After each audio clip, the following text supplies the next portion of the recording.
বাটাচাৰে বেলেগ মিঠাই বনাইছেনে বাৰু? আজিৰ ভিডিঅ'টোত মই আপোনালোকক বনাই দেখাম এবিধ বহুতেই সোৱাদ লগা মিঠাই বাটাচা দি। গেছ ব্যৱহাৰ নকৰাকৈ ঘৰতে এবিধ সোৱাদ লগা মিঠাই বনাই খাব পাৰিব। ইয়াৰ মেইন ইনগ্ৰিডিয়েণ্ট কেইটা হৈছে ডেচিকেটেড ককোনাট, মিল্ক পাউডাৰ, বাটাচাৰ সলনি আপোনালোকে চেনিও ব্যৱহাৰ কৰিব পাৰিব। আৰু তাৰ পাছত আমাক লাগিব গাখীৰ আৰু কেইটামান ড্ৰাই ফ্ৰুটছ। ড্ৰাই ফ্ৰুটছত মই লৈছোঁ কাজু, কিচমিচ, আলমণ্ড কেইটামান। আপোনালোকে আৰু বেলেগ ড্ৰাই ফ্ৰুটছো ইয়াতে এড কৰিব পাৰিব। ডেচিকেটেড ককোনাট 2 কাপ লৈছোঁ।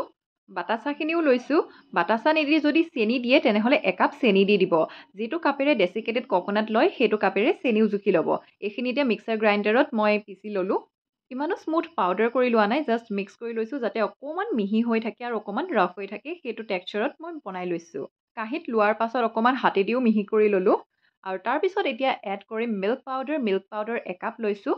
ইয়াতে মই পুৰাপুৰি 1 কাপ দেখুওৱা নাই, কিন্তু লাষ্টত আৰু অকণমান দি দিলোঁ, গতিকে টোটেল 1 কাপ লোৱা হৈছে। এতিয়া এই গোটেইখিনি ভালকৈ মিক্স কৰি ল'ম।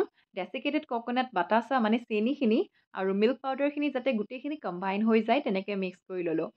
মিক্স কৰি হোৱাৰ পাছত ইয়াতে এড কৰিম গাখীৰ। গৰম গাখীৰখিনি ঠাণ্ডা কৰি লৈছোঁ আৰু ইয়াতে অলপ অলপ দি পেলাই যেনেকৈ আমি আটা মাৰিলে এটা ফাইন স্মুথ ডগ বনাই লওঁ অলপ অলপ পানী দি, তেনেকুৱাকৈ এতিয়া গাখীৰ দি অলপ অলপকৈ দিম। তাৰপিছত এটা স্মুথ ফাইন ডগ এটা বনাই ল'ম, যিটো বহুত স্মুথ হয়, টেক্সচাৰটো বহুত স্মুথ হ'ব লাগিব, তেতিয়াহে এই মিঠাইটো আমি এটা ফাইনেল ৰিজাল্ট দিব পাৰিম। এইখিনি মই ডগ বনাই ল'লোঁ আৰু এতিয়া এটা বাতিত কনভাৰ্ট কৰি লৈছোঁ। অকণমান মই থৈ দিছোঁ। সেইখিনি কিয় থৈ দিছোঁ বাৰু ভিডিঅ'টো আগলৈ চালে গম পাব। ইয়াতে মই বাতিত লোৱাখিনিত দিছোঁ পিংক কালাৰ। ইয়াতে মন পচন্দৰ নিজা কালাৰ যি দিব বিচাৰে ইয়াতে দিব পাৰিব। এইখিনি এতিয়া মই ভালকৈ মঠি ল'ম। এতিয়া মই লৈছোঁ ড্ৰাই ফ্ৰুটছ কেইটামান, আলমণ্ড, কাজু, কিচমিচ। এইখিনিতে মিহি মিহিকৈ কুটি ল'ম, যিটো মই ষ্টাফিং হিচাপে ব্যৱহাৰ কৰিম। ডগটো বনাওঁতে যদি স্মুথ নহয় তেনেহ'লে তাত অকণমান মিল্ক পাউডাৰ আৰু অকণমান গাখীৰ দি ডগটো আকৌ যদি মঠোঁ তেনেহ'লে ভালকৈ স্মুথ হৈ যাব। চাই ল'ব যাতে ডগকেইটা স্মুথ হয়, তেতিয়া মিঠাইটো খাবলৈ কাৰণেও বহুতেই সোৱাদ লগা হ'ব। আৰু এতিয়া মোৰ ড্ৰাই ফ্ৰুটছখিনি প্ৰিপেয়াৰ কৰা হৈ গ'ল। আৰু যিখিনি মই ছাইডত অকণমান থৈ দিছিলোঁ চেমি ডগখিনি, সেইখিনি এতিয়া উলিয়াই লৈছোঁ। ইয়াতে মই এটা বেলেগ কালাৰ দিম। ইয়াতে মই লৈছোঁ ড্ৰাই ফ্ৰুটছখিনি ফাৰ্ষ্টে, সেইখিনি ইয়াত লৈ লৈছোঁ। তাৰপিছত কালাৰৰ কাৰণে মই লৈছোঁ লেমন য়েল্ল' কালাৰ। যিকোনো মন পচন্দৰ কালাৰ ইয়াতে দিলেই হ'ল। মই অকণমান দিছোঁ। আকৌ এইটো মঠিম ভালকৈ আৰু এটা স্মুথ ডগ বনাই ল'ম, যিটো আমি ভিতৰত ষ্টাফিং হিচাপে ব্যৱহাৰ কৰিম। এয়া মোৰ ডগটো বনাই হৈ গ'লগৈ। এতিয়া যিটো মই পিংক কালাৰ এটা বনাই থৈ দিছিলোঁ ডগটো, সেইটো এতিয়া উলিয়াই লৈছোঁ আৰু তলত এখন বাটাৰ পেপাৰ স্কুৱেৰ শ্বেপত কাটি লৈছোঁ, তলত থৈ দিছোঁ আৰু ছেইম ছাইজত এটা বাটাৰ পেপাৰ মই ওপৰত দি লৈছোঁ আৰু এডাল বেলন লৈছোঁ আৰু সেই বেলনডালৰ সহায়েৰে এতিয়া মই বেলি ল'ম। যিমান মিহি কৰিব পাৰোঁ সিমান মিহি কৰি ল'ম আৰু এডাল বেলি আকাৰত বেলি লৈছোঁ গোল কৰি। ভিডিঅ'টোত যেনেকৈ দেখাইছোঁ তেনেকুৱাকৈ কৰি যাবচোন আৰু ৰিজাল্টটো কেনেকুৱা হয় কমেণ্টত জনাব। আৰু মিঠাইটোত কিমান পৰিমাণৰ মিঠা আপোনালোকে খায় সেই মৰ্মে মিঠাটো কম বেছ কৰি আপোনালোকৰ জোখত লৈ ল'ব। আৰু মই ইয়াতে 1 কাপ কৈছোঁ, সেইখিনি কিছুমানৰ কাৰণে বহুত বেছি হৈ যাব পাৰে, কিছুমানৰ কাৰণে কম হ'ব পাৰে, সেইকাৰণে নিজৰ সোৱাদ অনুসৰি দি ল'ব। আৰু এতিয়া মিহিকৈ মই এয়া বেলি লোৱাৰ পাছত যিখিনি য়েল্ল' কালাৰ ষ্টাফিং কৰা সেই ডগটো আছিল, সেইটো মই ভিতৰত এনেকৈ দি দিছোঁ। আৰু ভিডিঅ'টোত দেখিব পাৰিছে মই বাকী এনেকৈ স্কুৱেৰ শ্বেপত সমান কৰি লোৱা নাই বাৰু। এনেকুৱাকৈ মই ৰোল কৰি গৈছোঁ।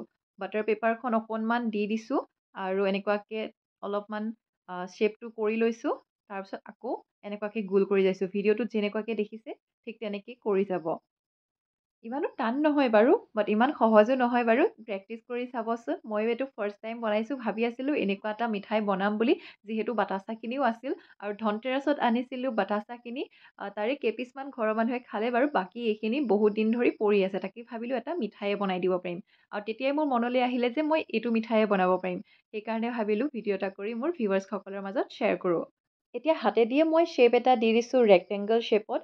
আৰু এই ছাইডৰখিনিও দেখিব পাৰিছে, দুইটা ছাইডতে এনেকৈ মই হেঁচি হেঁচি পেলাই সমান কৰি দিছোঁ আৰু হাতেদিয়ে মই এটা ৰেক্টেংগল শ্বেপ বনাই দিছোঁ। এয়া দেখিব পাৰিছে। আৰু এইখিনি এতিয়া মই ফ্ৰিজত থৈ দিম, কমেও আধা ঘণ্টামান থৈ দিম আৰু।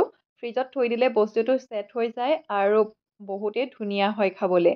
মই আধা ঘণ্টা কৈছোঁ, কিন্তু এঘণ্টাই থৈ দিয়া হ'ল। মই অলপ শুই দিলোঁ এঘণ্টামান আৰু এতিয়া উলিয়াই আনিছোঁ আৰু চাওকচোন বাৰু, এই ধুনীয়াকৈ ছেট হৈ গৈছে আৰু এই গোটেইটো এতিয়া মই উলিয়াই ল'ম। গেছ ব্যৱহাৰ নকৰাকৈ এবিধ মিঠাই ঘৰতে অতি সহজভাৱে আপোনালোকে বনাই খাব পাৰিব।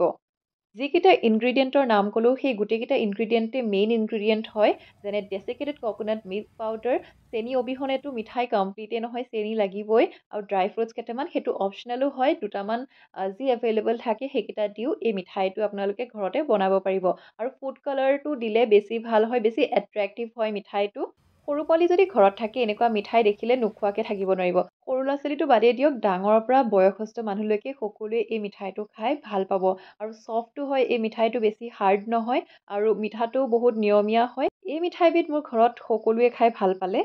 আপোনালোকে চাই কেনেকুৱা পালে কমেণ্ট কৰি জনাবলৈ নেপাহৰিব। লগ পাম মোৰ নেক্সট ব্লগত বা ভিডিঅ'ত। টিল দেন বাই।